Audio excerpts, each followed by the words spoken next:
Dave King coming to you from Gierl Augustine Investment Management, and today we are going to do our third in the GA Featured Speaker Series. I have with me here today Ray Phillips, who is not only a specialist in his field, but also a very good friend of mine for many years. We've known each other for way too long. Way too long, absolutely. And Ray is going to talk to you today about long-term care. I know that's a topic that we get a lot of questions on. A lot of people are interested in it, and there have been so many changes throughout the years in that part of the financial plan. We thought that it would be good to have Ray come and talk to you a little bit about long-term care. Now I'll give you Ray's bio here. It's very impressive, and I'm gonna read it to you. Ray Phillips is the president of the Broker Source Ltd Plus Group in Pennsylvania, a full-service, independent insurance brokerage firm providing fixed insurance products and guidance to insurance agents, planners, and other financial professionals. That's me. Ray was chairman of the National Association of Life Brokerage Agencies in 2013. He's past president of the Pittsburgh chapter of National Association of Insurance and Financial Advisors, past president of the Pittsburgh Association of Health Underwriters.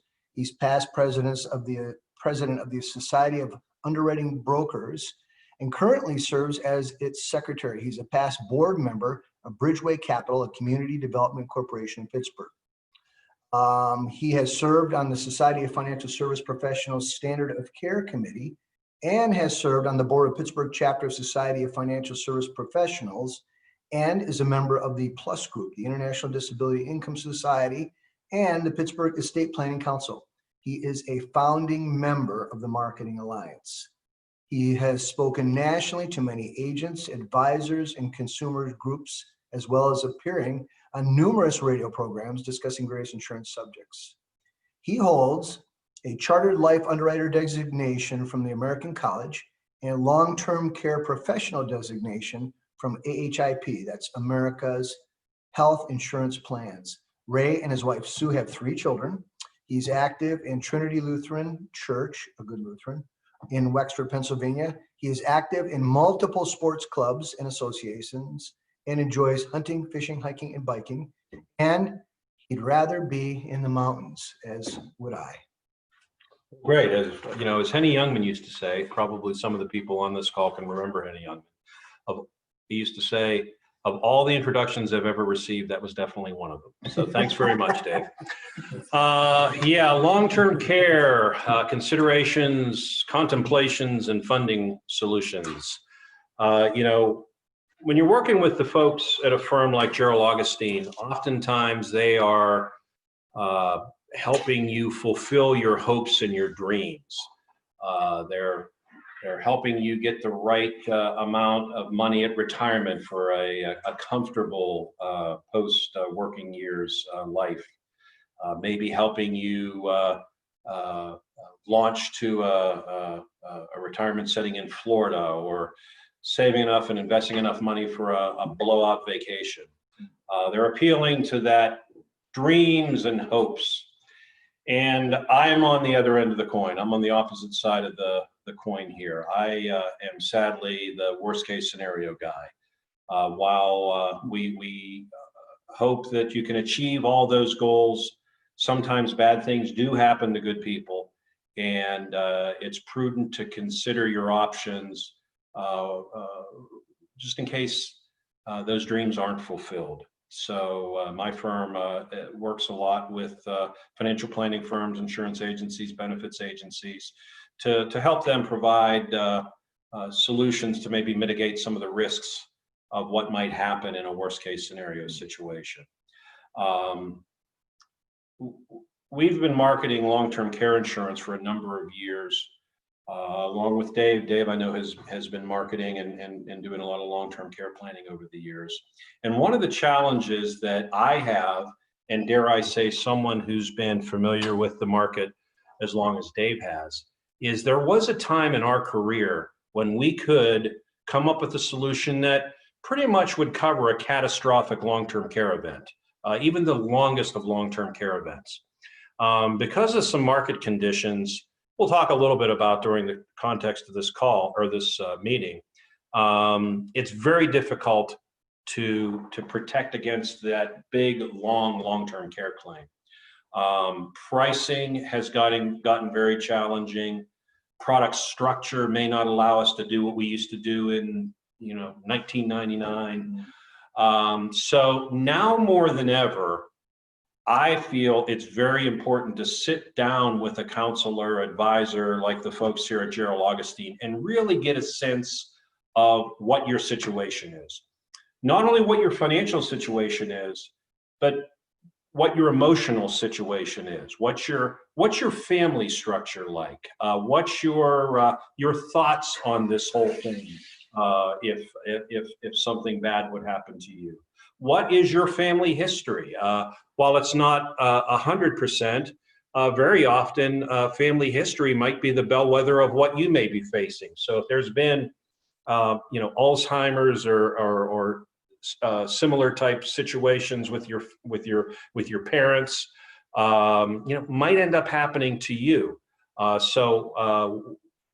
It's important to sit down, given the context of what we're facing now with the long-term care market, the long-term care insurance market, and really figure out, what options, if any, fit your particular situation. So always seek out someone like Dave here or some of the other advisors at Gierl Augustine. The thing I like to start with is, what is this stuff? And that might sound like a kind of a who's buried in Grant's tomb type question. But what I've noticed over the years is that either overtly or subliminally, I think a lot of folks think that this is sort of a convenience policy, that, hey, if mom starts to slip a little bit, we'll have this policy here to get somebody to come in and check on her. And that is absolutely not the case. There has to be a genuine, big time health situation occur for an insurance company to pay a long-term care claim. And back in 1997, when Uncle Sam came in and standardized a lot of the language and defined some things that had been previously undefined, they pulled out the chronically ill definition of an individual in order to establish the triggers as to when a policy might pay for a long-term care claim. So it's not just like, hey, I think mom needs some coverage now. Can we go ahead and get her paid? No, that's not the case. A couple of things need to happen. One of two things need to happen. Either the functional incapacity trigger, which is the inability to perform 2 of 6 activities of daily living without substantial assistance, and it's lasted or appears that it'll last more than 90 days.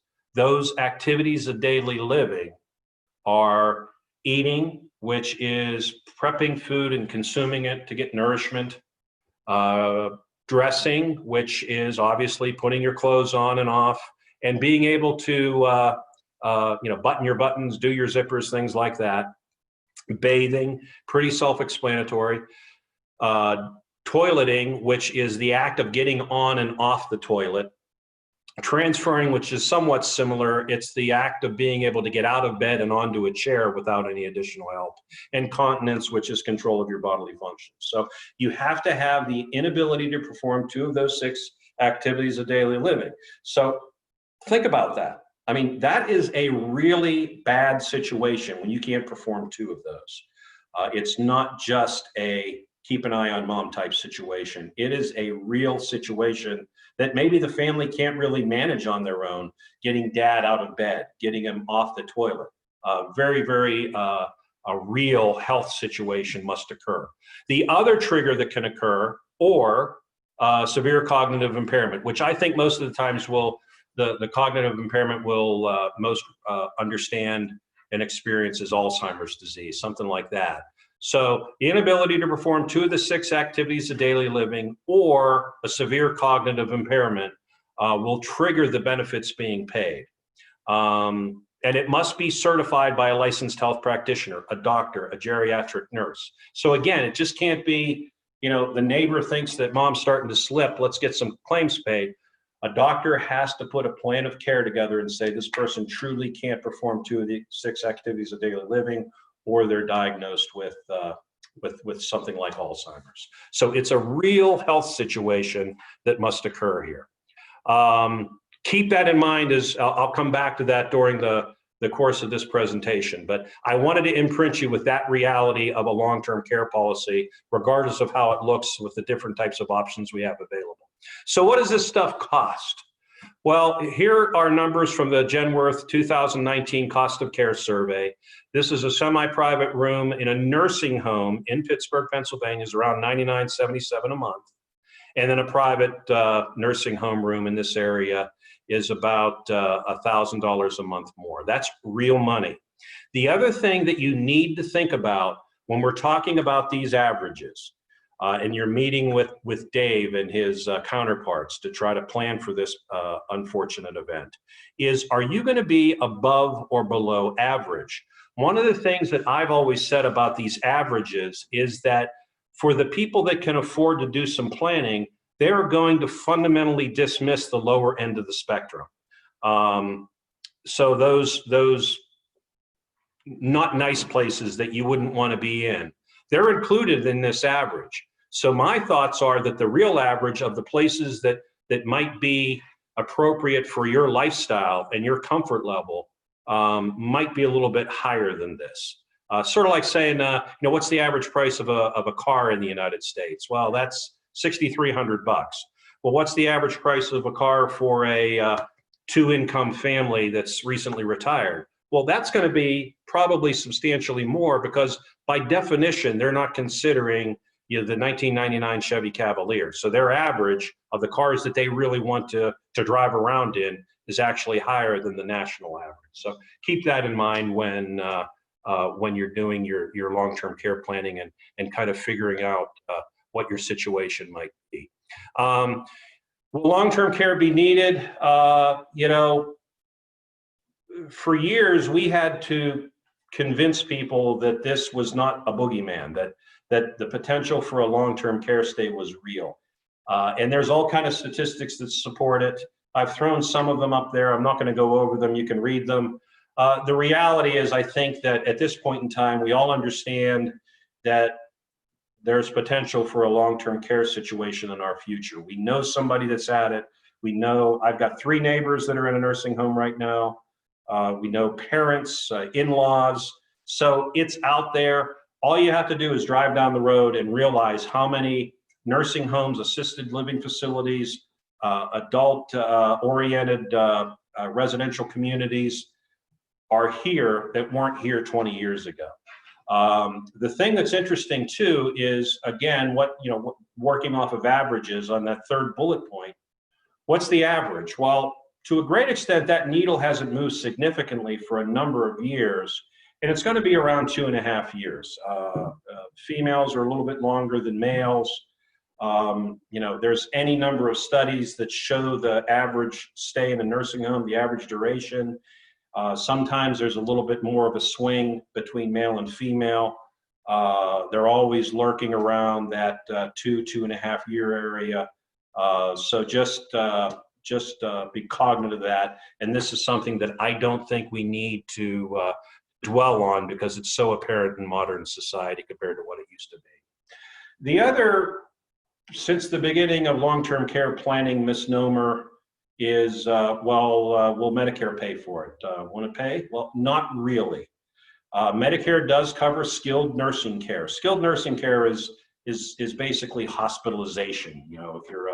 If you're down and out and require constant medical care, Medicare will pay the first 20 days in full, and they'll cover all but $170.50 of the next 80 days. But they'll cover nothing else thereafter for skilled care.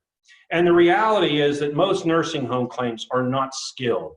They are custodial care. And again, just think of an Alzheimer's patient who's bodily healthy as a horse, but unfortunately is in the grips of Alzheimer's and doesn't really understand where they're at anymore. They don't need constant medical care, but they need somebody just to make sure they're not going to wander away, to keep an eye on them. So most nursing home care is not skilled. That's all Medicare pays anyways. And of the skilled care incidents, they don't cover a whole lot there anyway. So just be cognizant of the fact that Medicare probably is not a viable place to hang your funding at in a long-term care situation. So for the most part, from an insurance standpoint, these are our options right now. We've got traditional long-term care insurance, which has been around since 1974, I believe the first long-term care insurance policy was created. We've got what's called hybrid life policies, which first came into being in the 90s, and also called linked benefit products. But they combine the elements of a life insurance plan and a long-term care insurance plan. We'll talk about those in a couple of minutes. And then a more recent manifestation is the hybrid fixed annuity products, the linked benefit fixed annuity products, where we can leverage some of the annuity values for enhanced payouts if there's a long-term care claim. So those are the three insurance options we're going to be talking about today. And the first order of business here is traditional long-term care coverage. So long-term care coverage, you're buying a benefit. It only pays if you have a long-term care claim. Pretty self-evident. Usually the structure is it'll pay a benefit either daily or monthly, depending upon the carrier and what works. And you would design a product that would buy a hunk of monthly benefits, let's say, and in my example, it's a $5,000 monthly benefit with a 3-year benefit period. That buys a $180,000 bucket. You know, 5,000 times the 12 months a year is 60,000 a year, times the 3 years is $180,000 benefit. And that's almost like a bank account. So if you do not drain that bucket, if you don't spend that money up to 5,000 for a particular claim, it could extend beyond the 3-year period because you're not draining your bucket as quickly. You've got up to 5,000. If the cost is 6,000, you have to come up with the additional proceeds out of your own pocket, out of your own accounts. But if it's 4,000, they'll pay the $4,000, they reimburse for the $4,000, and that extra $1,000 stays in the account. It's very appropriate to consider inflation protection.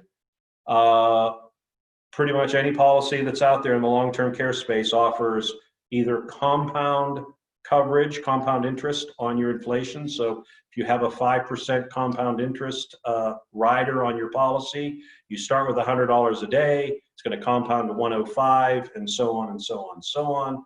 There's also often an option of simple interest. So if you bought that same type of policy, a 5% simple policy, it would go up by $5 a year, $100 this year, $105 of benefit next year, et cetera, et cetera, et cetera. The compound coverage, as you can imagine, is more expensive than the simple coverage. Does that compound coverage go up every year, even after you start using it? Yes. So for the most part, that'll be specific to the carrier. That's something where, again, it's very appropriate to look at the specific outline of coverage as you're meeting with someone like Dave to see if the coverage continues to go up. Most of the time it does, but you want to make sure of that. And it starts from day one, so it'll help you keep pace with inflation. And as you can imagine, as with everything else it seems these days, the cost of nursing home coverage is going up each year. So if you're younger, and when I say younger, I mean, let's say 50, with no sign ahead of experiencing long-term care, that probably be a good rider to have on your policy, because today's dollars versus 10 years from now dollars absolutely be totally different. And the other thing too that you might, the cat and mouse games you can play with someone like Dave as you're actually sitting down and planning, is if you are in the 50s category, maybe you don't buy as much monthly or daily benefit right out of the gates. You buy a compound COLA and start with the lower amount, which will cut the premium down a little bit, because over time that's going to continue to grow. So your benefit would be higher when you need it, and your premium would be more affordable. Correct. That's a good idea. So, and again, typically with all these coverage, they provide coverage for all levels of care: nursing home, home care, adult daycare, assisted living facilities. Now, I want to stop right here because let's go back to where we started. And we started with the definition of what you need to have happen to you in order for a claim to be paid. This is the question that I've gotten most often in working with different advisors over the years. Does this plan cover assisted living facilities? And the short answer to that question is yes, it covers assisted living facilities. The longer and perhaps more appropriate answer is yes, it covers assisted living facilities if you fulfill the trigger requirement. So in these types of situations, nursing homes, we don't see a lot of folks who are on the bubble. You're not going to voluntarily just check yourself into a nursing home. You probably have the triggers. But in home care settings and assisted living settings, very, very often, you may not have the inability to perform 2 of 6 activities of daily living or severe cognitive impairment. You might have one, you might have none. One thing I wanted to mention as it relates to that whole activities of daily living and what you might experience in an assisted living facility or in a home health care setting is a term called instrumental activities of daily living. And I think sometimes people feel that a long-term care policy is going to help out mom or dad or grandma or grandpa with their instrumental activities of daily living. It does not. And what an instrumental activity of daily living is shopping, cleaning maybe. Taking your meds? Maybe taking meds, doing your checkbook, things like that. We're going to stop by, we're going to help dad do his checkbook. The story I always tell on this is one of the true tragedies of my life. My dad, who beat his brains in a little steel annealing plant down on the north side of Pittsburgh for 45 years, retired at age 65, 2 weeks later had a major stroke. He was aphasic, he couldn't speak right. Thankfully, he wasn't paralyzed. He was weak on the one side of his body, but he was not paralyzed. I think a lot of folks have the perception that he would somehow have qualified for a long-term care plan. He would not have, because he lived by himself. He was able to perform all the activities of daily living, not quite as well as he had pre-stroke. We did need to help him with his instrumental activities of daily living. He was able to do some light shopping. We would help him get his groceries, things like that. My sister always stopped by and helped him pay his bills. But he lived by himself. He was able to eat, bathe. He could cook an egg. He was of that generation where he wasn't really a cook. Yeah. But he could open a can of soup. He could make a sandwich. He could consume it. So just remember when you're thinking of these types of things and you're kind of envisioning where you might be, yes, these plans will all cover assisted living facilities, home care, things like that, so long as you have triggers. So let's go to this, and this is kind of a relatively recent manifestation of long-term care insurance policies, and it's kind of interesting. And again, this goes back to the importance of sitting down and planning what might happen to you with a counselor like Dave here. A few years ago, 2007 or so, partnership qualified long-term care plans, partnership definition was created, again by Uncle Sam and the powers that be. And basically what this does is allows you to protect all the assets equal to the amount of benefits paid by a long-term care plan. So if you have a partnership qualified long-term care plan and you exhaust your $200,000 of benefits as shown in bullet point 2, you can take that $200,000 and put it on the sideline and still it won't count towards Medicaid eligibility. So that is a good thing. That is an interesting way to plan for a potential long-term care stay. One planner that we work with positions it this way: Dave, how much would you like me to guarantee goes to your family if you have a long-term care plan? Well, I've got $400,000. I think I'd like $400,000 to be protected. Well, then I need to buy you a $400,000 partnership qualified long-term care plan because all of those will be protected. There'll be no estate recovery, as they call it, at death. You can qualify for Medicaid and still retain control of that $400,000. It won't disqualify you from Medicaid. One little footnote again on the Medicaid stuff. Just be careful on Medicaid. Oftentimes facilities aren't all Medicaid participating.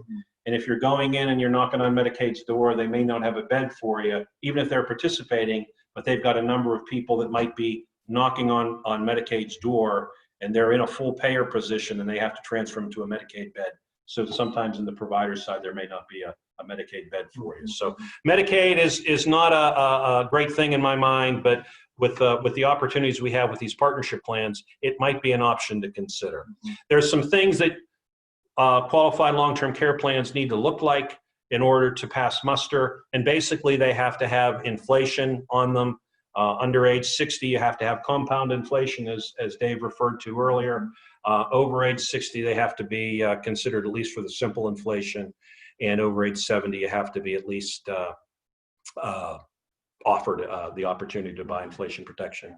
And then the levels of coverage consideration. Basically, this is, in my mind, a non-issue because it has to provide coverage for all levels of care, which pretty much all the plans that I'm familiar with do these days. So about long-term care premiums, you may have heard this. Long-term care premiums are what is called guaranteed renewable in insurance vernacular. That sounds really good. It's guaranteed renewable. The problem with that is what guaranteed renewable means, that the insurance company can raise premiums by class. They can solicit the state insurance department for a rate increase on a particular class of policies. They can't come in and just say, hey, Steve Gierl, we're going to raise his policy haphazardly. But what they could say is all males sold in the state of Pennsylvania in 2020, we're going to have a 10% rate increase. All policies sold in 2020, we're going to have a rate increase. All policies with compound COLA. It does have to be approved by the state, and it has been. The bottom line on in-force long-term care premiums, there have been significant in-force rate increases on premiums, frankly, because the actuaries mispriced it for reasons that are probably worth another Zoom meeting on. But rates have gone up. They probably will not be as volatile as they have been historically on the current generations of products. The genie's out of the bottle as it relates to all the reasons that impacted the in-force rates. The carriers have priced it. The price point is much higher than it was 15 years ago for a comparable policy. They're priced at a low interest rate environment. So while the carriers still have the right to raise in-force premiums by class on currently issued policies, the chances aren't quite as high as they once were, at least in my opinion, in that sense. So let's shift quickly to the hybrid life policies, linked benefit life policies, and basically this is a way you can eat your cake and have it too.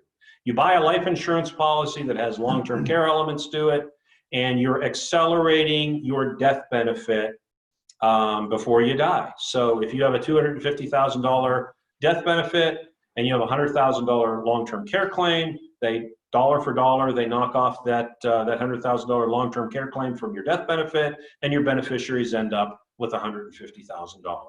If you end up with a $300,000 death benefit or long-term care claim, you blow through your whole death benefit. Very often, they hold back some residual small amount of death benefit available, but that can be a way for you to fund a long-term care plan. And it takes away is this showing up? It takes away this objection. The thing about long-term care insurance plans is that if you don't use it, you lose it. It's almost like you're a homeowners. If your house doesn't burn down and you pass away, you don't get anything back. Long-term care insurance, traditional long-term care insurance is like that. In a hybrid life policy, pretty much rest assured you're paying your premiums and everything's squared away. You're either going to get the long-term care benefits paid, or when you pass away, the bulk of it's going to go to your named beneficiary. There's a number of different structures, and again, emphasizing this is why it's so important to plan. You can buy this on a single pay basis, limited pay, 10 pay, 20 pay, things like that, or you can pay every year. And again, whatever, based on your particular situation, you can consider which structure might be most appropriate to you. The long-term care benefits are typically paid out at a 2% of the death benefit or 4% benefit option on the one hybrid life product design. So if you have a $200,000 policy and you have a 4% acceleration, you would get $8,000 a month on a long-term care claim. Some of them take away that element of a percentage of the death benefit and basically leverage the death benefit upwards. So you might have a $100,000 death benefit and a $240,000 long-term care plan, long-term care funding. So again, many options, which is why it's very important to sit down, really get a sense of your situation to figure out which plan might be most appropriate. Again, pays for all levels of care, tend to be more expensive than a traditional long-term care policy on a yearly basis. But again, you know that there's going to be some type of a claim paid out to some typically family person, either you because of your long-term care claim or because of a death to a beneficiary. So now where is my plan? Here it is. The other more recent manifestation here, the market has adjusted and come up with a fixed deferred annuity policy where they leverage the cash value if you have a long-term care claim. So for all intent and purposes, I know that Dave and the crew here use annuities sometime to help with income planning. We can do this with an annuity now where your account value is leveraged if you have a long-term care claim. You have more money to spend if you're in a long-term care situation. So one, for instance, is if you have an account value of 100,000, they multiply your account value by 2.5 times, 2.5. You would have $250,000 to spend if you ended up with a nursing home, in a nursing home or other long-term care situation. So this is also something that enters into that whole planning option mix. Keep in mind that you need to be underwritten for this stuff. They're not just going to give this to you. The carriers are very sensitive of buying a claim. They're in business to make money, so they want to make sure you're healthy enough to insure. The underwriting has gotten more strict than it had been at one time.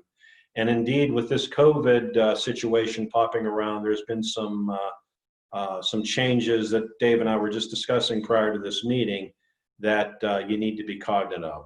Not quite as much underwriting for the hybrid annuity concept that we talked about, just a little bit of underwriting that's done there. So what's the point of this? In the red there, the important thing is if you're going to do some long-term care planning and you want to have insurance products as an option, it's probably best to consider it sooner than later, before things happen, before you put on that extra weight, before you have you develop diabetes or a heart situation or whatever.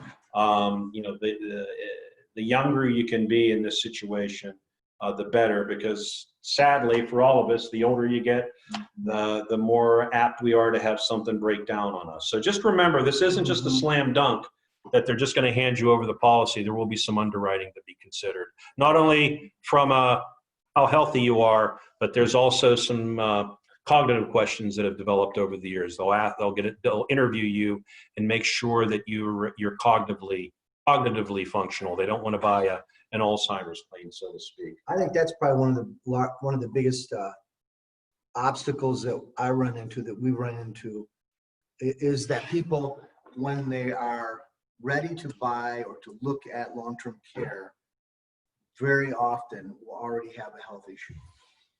Yeah, there's it seems that it's human nature, right? Again, we do a lot of life insurance planning, and we experience it on that end of the spectrum as well. The guy that has had his heart attack and knocked on heaven's door, he probably wants some life insurance now. Absolutely. We may not be able to get it for him depending upon his situation.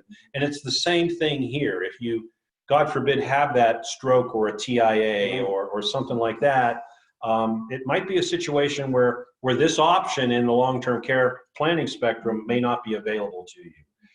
So yes, always try if you can to do this sooner than later. Just some things to think about, you know, in wrapping this up from beyond just the dollars and cents. You know, if you haven't caught it so far, just realize the realities of what needs to occur for a claim to be paid. This is a major health situation. That's a real deal. Picture if you couldn't do 2 of those 6 activities of daily living. That's a bad state. And again, also the other trigger could be, you know, that severe cognitive impairment, Alzheimer's, something like that. The other thing, and people miss this, this is probably more than anything else you do a family affair. You will not be the person filing your long-term care claim. Maybe it'll be your spouse, but what we've seen over the years is very often the spouse is older. And if the person is not already in a facility or hasn't passed away, they may not be very vibrant in order to do this. The old joke is be kind to your children because they'll choose your nursing home for you. But make sure that your family knows that you have this. I don't know if it's a Western Pennsylvania thing or maybe you experience it on the investment side. Very, very often, including in my own personal situation, you know, the family kind of locks down and doesn't share how much their investments are worth or what life insurance they have, or even if they have life insurance or long-term care. This more than anything else, your benefactor, your daughter, your son, your daughter-in-law, they need to know where the long-term care plan is. They need to know what it is, and they probably would benefit from a call to the folks here at Gierl Augustine to just say, hey, just give me an idea of what mom has. What did mom and dad purchase? Where is it at? So that they know when they need to file a claim. The other last parting little nugget is familiar yourself with the facilities. Again, not a happy day at the beach type afternoon, but it might be a good thing for you to go visit some of the facilities that are in your area. They may look wonderful on the outside, and then you go inside, and they may not be something that you want to deal with. They may be, you may not be in your area. You may need to go to what's closer to your daughter or son or whatever. So you're out here where Gierl Augustine is in Cranberry. Well, they live in Greensburg, you know, so is that going to be the type of place that you need to go to rather than here just to make it easier on them?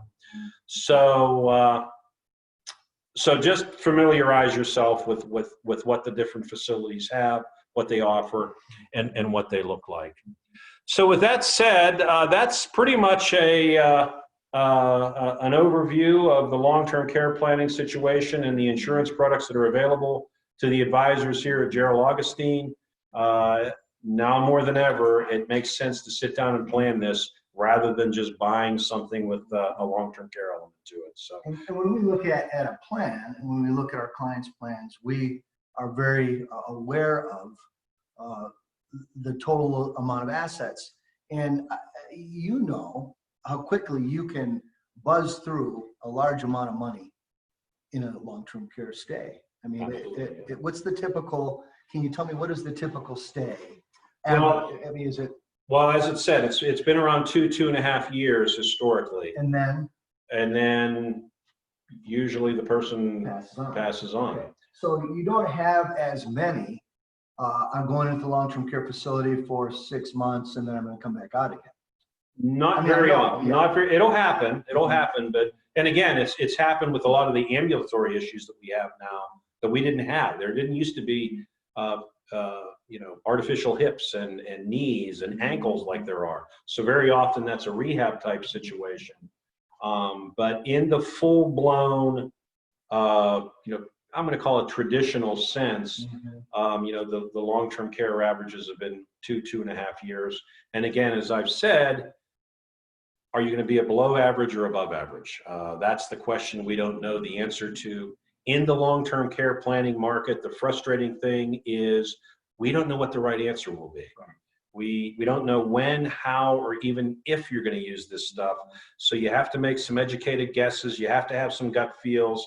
You have to have some specific goals that you want to attach this to. And again, I think that it makes sense to meet with an advisor to hash all this out. It's just simple math. I mean, let's lowball the monthly amount. Let's say it's $8,000. 2 years, you're buzzing through a couple $100,000. Correct. Pretty easily. Yes, yes. And, you know, there's a cost to just living in general. Yes. that people sometimes miss, in that you're going to have a monthly cost of living at your house. Right. So some of that income that you bring in, I think it's fair to direct some of that to a long-term care situation, but it's very difficult to direct all of your income to that long-term care situation because of what Dave alluded to. Especially if you have a spouse who's healthy and still living and correct existing in the home. Mm-hmm. Yeah. So these are things that we explore when we put a plan together. Obviously, leveraging the total amount of assets that you have is most important to us, and I think this is definitely a topic for consideration in any plan. Oh, absolutely. You have to vet it, and you can decide not to take any action, but you at least need to kick the tires and see if it fits with your situation. There might be, you know, again, another old adage in the long-term care business is be too rich, uber wealthy, may not need this stuff. Mm-hmm. Too poor, no sense in wasting your money on insurance premiums if you're close to Medicaid levels as it is, mm-hmm. or consider long-term care insurance in some capacity. So that's going to take the broad market there, is that if you're my age, it has to be something that you start to consider as to whether or not it fits into your overall financial situation. How much, what kind. If you choose not to, you choose to roll the dice. That's also an option that Dave and the team can explore. But at least you've considered and vetted the insurance options. Well, thanks, Ray. I really appreciate you coming in and sharing with us. I think it's been very informative. I know that probably a lot of people have questions after this, things you'll think of. Feel free to call us, email us. As you can see, Ray is an expert, and he works closely with us, has for many years. So I'm sure we'll be able to provide you the answers to your questions and be able to figure out a way to work long-term care into your strategy. One question that was asked, will this session be recorded and available? I believe that we record these and they'll be available on our website. So the answer to that is yes, as are the other two talks that we had, one on Medicare supplements and also the first one on trust and the Secure Act. So thanks for joining us today. Thank you, Ray. Thank you for the opportunity, Dave. We'll hope to see you again next month with another great topic. We'll keep you clued in. Thanks, and talk to you soon. All right. Thanks, everyone. Stay safe.